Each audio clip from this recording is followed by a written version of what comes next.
The outback mining community of Leigh Creek remains in the dark about whether it will continue to exist as a town beyond next March. Alinta executives today met state government ministers with the company's operations to shut as early as next year or 2018 at the latest.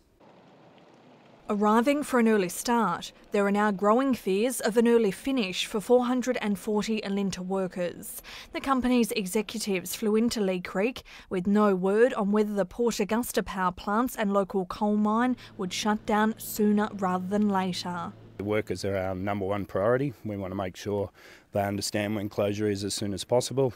It's going to take some time though. Alinta says it's reviewing its market contracts and workforce structure before making a final decision about a closure date. It leaves 550 people in Leigh Creek, residents in places like Port Augusta, Inaminka and Nepabunna in limbo, and a government with a massive task ahead.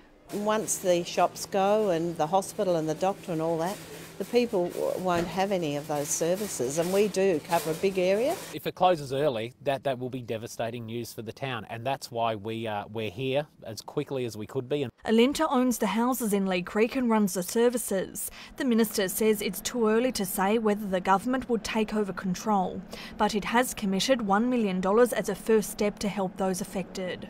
The government has set up a community engagement team which will be based in an office in Leigh Creek indefinitely. The team has already written to residents promising to help the outback town move from mining to a new future. The uncertainty isn't isolated to Alinta employees. The miner Arium has announced it's undertaking another round of cost cutting because of low iron ore prices. Its operations include the wireless steelworks. We're deeply engaged with Arium. We're going to be a very substantial partner with Arium in terms of the efforts they're making to restructure their business. Arium says it may consider divesting significant assets or businesses. The company says there'll be no significant job losses. Angelique Donnellan, ABC News, Leigh Creek.